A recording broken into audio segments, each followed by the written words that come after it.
Bonjour à toutes et à toutes, c'est Stéphane pour la chaîne Foilier, je vous remercie de me retrouver chez moi et donc chez vous.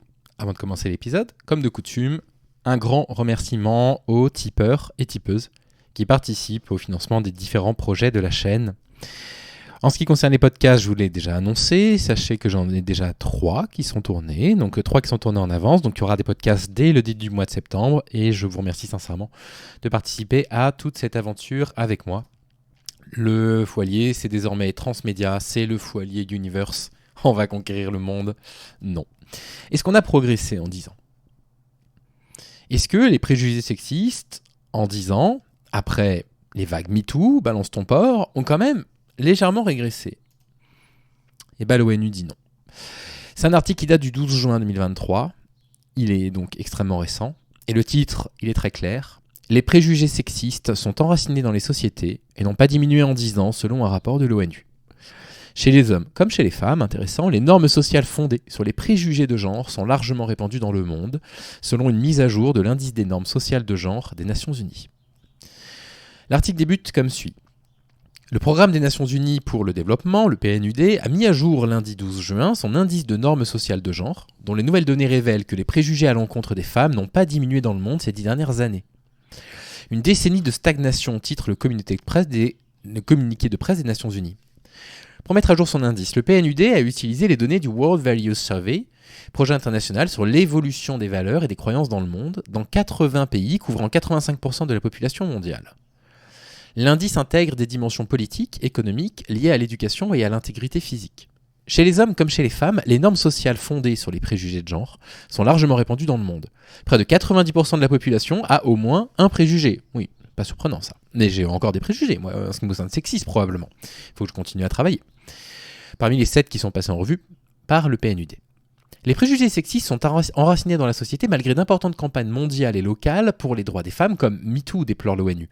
Ces préjugés sont répandus chez les hommes et les femmes, suggérant qu'ils sont profondément incrustés et influencent les hommes et les femmes à des degrés similaires, poursuit le rapport. Ils sont prononcés dans les pays à indice de développement humain faible comme élevé. C'est le cas partout, y compris chez nous. Ces préjugés perdurent selon les régions, les revenus, le niveau de développement et les cultures, ce qui est en fait un problème mondial, note le communiqué de presse. Le rapport soutient que ces préjugés constituent de véritables obstacles pour les femmes, sans blague, et conduisent à des violations de leurs droits. C'est tout ce dont on parle sur le foyer depuis 2 ans. Les données de l'enquête reflètent cette atteinte aux droits des femmes en mettant en lumière un chiffre glaçant. 25% des personnes interrogées trouvent justifiable pour un homme de battre une femme. Et rappelez-vous cet article qui était sorti il y a 1 an et demi. Un Français sur 3 violerait une femme s'il savait qu'il ne serait pas condamné. Alors évidemment, c'était un article qui avait été fait sur un petit échantillon, un échantillon assez précis de personnes de tel à tel âge, donc c'est pas représentatif de toute la population. Néanmoins, ces chiffres-là sont anormalement élevés. L'égalité des droits essentiels en démocratie pour 27% des sondés. Que dit ce chapitre ? Les hommes font-ils de meilleurs dirigeants politiques ou d'entreprise que les femmes ? Aller à l'université est-il plus important pour un homme que pour une femme ? Les hommes devraient-ils être prioritaires sur le marché de l'emploi lorsque les offres sont rares ? En 2023, près de la moitié des sondés, 49%, estiment que les hommes font de meilleurs dirigeants politiques que les femmes. Seulement 27% estiment qu'il est essentiel pour la démocratie que les femmes aient les mêmes droits que les hommes. Sans s'attaquer à ces normes sociales de genre, nous ne parviendrons pas à l'égalité homme-femme ni aux objectifs de développement durable, mais on garde le rapport. Et je suis très content parce que finalement, ça conforte finalement mon ambition de continuer à travailler là-dessus sur la chaîne, de continuer à travailler sur les stéréotypes sexistes, essayer de comprendre à quel endroit ils seront. En quoi les personnes dites déconstruites, y compris les personnes comme moi, sont encore pétries de réflexes sexistes et qu'il faut qu'on continue à travailler là-dessus. Voilà, ça m'encourage. L'agence de l'ONU note encore que près de la moitié des personnes interrogées, 46%, estiment que les hommes ont plus droit à un emploi, ok, et presque autant, 43%, que les hommes font de meilleurs dirigeants d'entreprise. En outre, 28% estiment que l'université est plus importante pour les hommes. Cette stagnation des préjugés intervient dans un contexte de recul du développement humain en général, lié notamment à la pandémie du Covid-19. Les normes sociales qui limitent les droits des femmes sont également préjudiciables à la société dans son ensemble, freinant le progrès du développement humain, a commenté dans un rapport Pedro Conceição, directeur du bureau du rapport sur le développement humain du PNUD. Tout le monde y gagnera si la liberté et le pouvoir des femmes sont garantis. Absolument. Et rappelez-vous cet ouvrage. Je vais essayer de le retrouver comme ça, à la volée, parce que je n'avais pas prévu de le rechercher.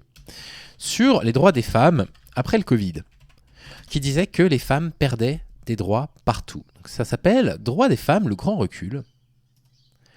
L'autrice s'appelle Amandine Claveau, on l'avait présentée sur la chaîne, hein. Vous retrouverez l'épisode facilement, je pense. Et il expliquait que, à bien des égards, tous les indicateurs montrent qu'après le Covid, les femmes, en France, hein, ont perdu des droits. Les violences conjugales ont augmenté, les féminicides ont augmenté, les agressions sexuelles ont augmenté, etc.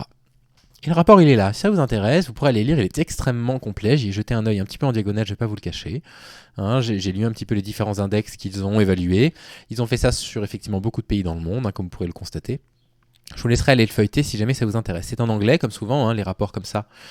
En sciences sociales, c'est quasiment tout le temps des rapports en anglais. Donc voilà, je sais que c'est pas facilement abordable, mais avec un outil de traduction automatique, vous pourrez vous en sortir, je pense, assez facilement. Qu'est-ce qu'on a ici par exemple ? À peu près 70% des personnes interrogées ont au moins un biais dans les normes sociales de genre. On a entre 0,4 et 1,1% des personnes dans le monde qui ont carrément les 7 indicateurs qui sont évalués. Il y a une répartition ici, donc les biais sont répartis en fonction des critiques par rapport à la politique, le nombre de personnes qui ont au minimum un biais, vous les voyez là, au niveau de l'éducation, au niveau économique, au niveau de l'intégrité physique. Et vous voyez que les femmes et les hommes, les chiffres des femmes et des hommes sont assez proches, les hommes sont un tout petit peu plus pétris de préjugés sexistes, vous voyez que les femmes en ont aussi beaucoup. C'est vraiment là, à n'en pas douter, on peut le dire, elles sont victimes de ça, elles sont victimes du patriarcat. À reproduire ces stéréotypes sexistes, à les avoir mis dans leur tête, elles vont considérer que c'est pas légitime pour elles de demander un travail, etc., de s'en sortir. Voilà. Comment on fait ? On va pas se laisser là-dessus aujourd'hui, c'est déprimant. On lutte. On lutte ensemble. Contre les préjugés sexistes. On lutte contre les discriminations sexistes. On dénonce les agresseurs. On lutte contre ça. On lutte contre ces préjugés. On lutte contre ces biais genrés, ces biais sexistes.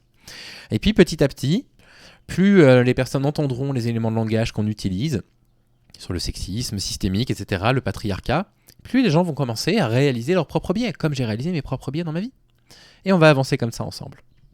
On se laisse là-dessus ? Allez, prenez soin de vous et à demain. Salut.